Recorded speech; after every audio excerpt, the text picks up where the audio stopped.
guys, we're back with lesson 2.6, Inequality Word Problems. This one's video 8 and it's the last one in this section. This has been a long section. So let's just hop right in so we can finish up our videos on this one. Alright, this is a word problem and we're going to read through it. When I have a word problem, I generally read through it one time very fast, come back and then read it the second time slow. And that way I can pick out what's important and highlight what's important in there. So if we look at this, it says Sammy works 2 jobs to help pay for her college tuition. At Zaxby's, she earns $8 an hour, and it says we're going to use Y for that variable. She also babysits and earns $16 an hour, and we're going to use X for that one. She must earn at least $240 per week to make her necessary payments. Write and graph the inequality to model the situation. So if we're going to do this, I want to go through and highlight the important things that are in this equation. So the fact that at Zaxby's, that she gets $8 an hour, that's definitely going to be important. Babysitting, that one's $16 per hour. And here we have that she needs to earn at least, that means the lowest she could possibly earn is $240. That means what she earns has to be bigger than $240 because the least it could possibly be is $240. We want it higher than that. So let's go in and see if we can write our equation to model that. $8 an hour. So what she's getting paid needs to add up to be at least $240. Now I'm going to take just a second to talk about word problems. And when I do a word problem, I try to write it so that it makes sense. I think about it in words and then I translate those words into math symbols. So what she gets at Zaxby's plus what she earns babysitting. Okay. When we add that together, okay, we're looking, it's got to be bigger than the total that we have there. It's got to be larger. When it says at least, the lowest it could be is 240. That's our total. So when I look at a word problem, I always look to see if there's a total. In this one, there was a total of $240. When we add up what we got for Zaxby's, which was $8 per hour, and we're using X, no, we're not. We're using Y for Zaxby's. And let me go back and change that. So we're using Y for Zaxby's. Plus what we get for babysitting, which is $16 an hour, and we'll call that X. And at least when we add this up, it needs to be larger than our total of $240. At least means if I have the 240, it's okay, so I need the equal to sign with it.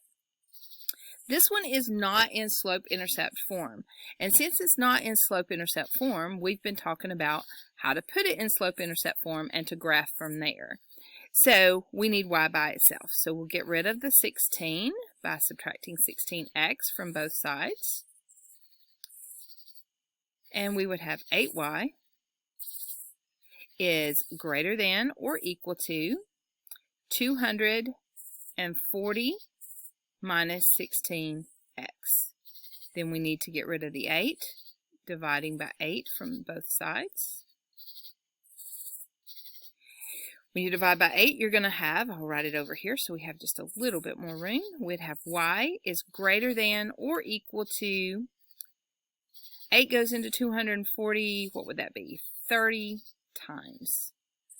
And then 8 goes into, that was an 8. We'll go back and change that to an 8. 8 goes into 16 2 times. So that would be 2x. So we're going to pick out our y and our y-intercept and our slope.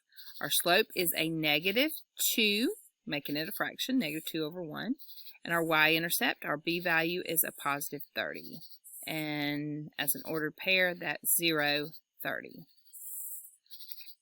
Now we need to go and graph this.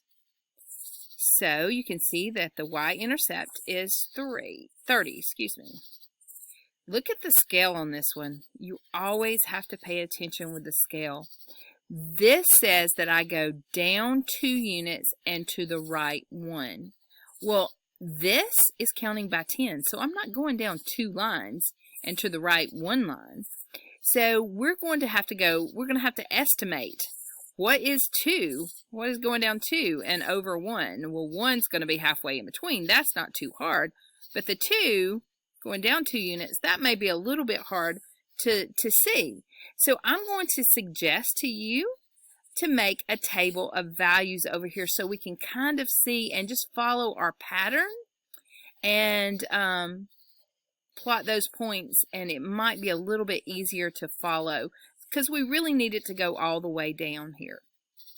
So if we plugged in 0 for x, right there, that's the y-intercept, the 0, then the x value was 30.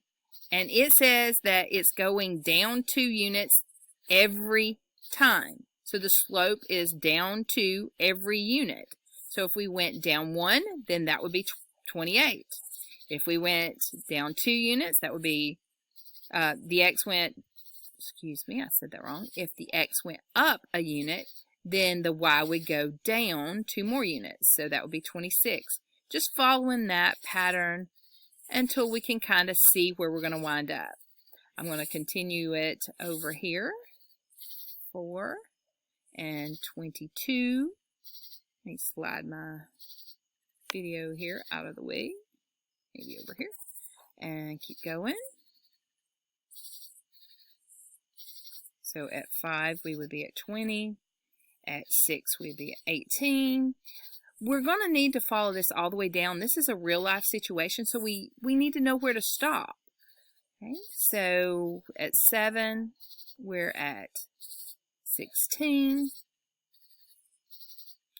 And at 8, 14. We can keep following this pattern, but we're eventually going to get to where we could count by 2s maybe if we wanted to, but I'm just going to keep following down for a while. So that would be 9, 12, and then 10, 10, and let's kind of follow on what we got there. Okay, so at 2, we were at 26, so that's a little more than halfway. At 3, we were at 24, so that's about right in here. At 4, we were at 22. At 5, we were at 20. At 6, we were at 18. And at 7, we were at 16. At 8, we were at, what, 14? 9's at 12. And 10 is at 10.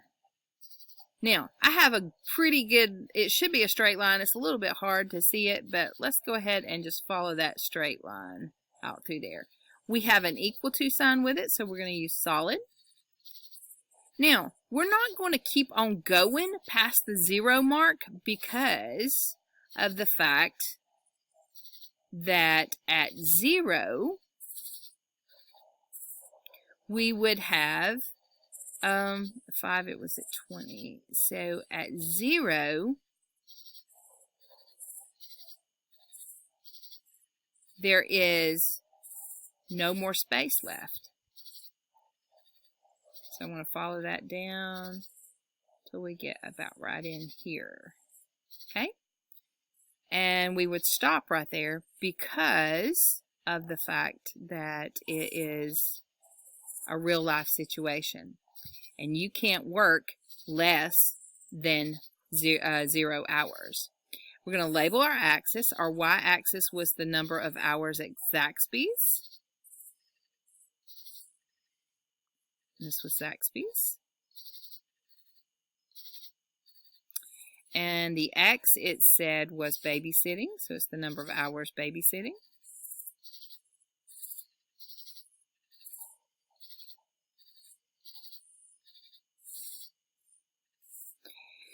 And when we look at this, it was an inequality. we wanted our answer to be, this is the line where it's exactly 240. We want our values to be bigger than that. She needs to earn more than this $240 that's on this line. So we would need to shade above. Now you could also take and choose and test a point. Okay, if I tested a point, if I plugged in 0, 0 into this solution, let me show you that. If I plugged in 0, 0 into this solution, so 8 times 0 plus 16 times 0, I'm testing this point right here. Is that greater than or equal to 240? Well, no. 0 plus 0 is 0. It is not greater than or equal to 240. That's not a solution. So we wouldn't shade on this side of the line. We would shade above it because they need to earn more than the 240. So that's down this line here and above. Okay. I believe there's a question down below here, so let's see if we can answer it. It says, what are two possible combinations that Sammy could work? So if we're looking at this, we have anything in the shaded regions should be a solution. So let's pick one that's in the shaded region. Let's do this point right here. That is the point 430. Okay.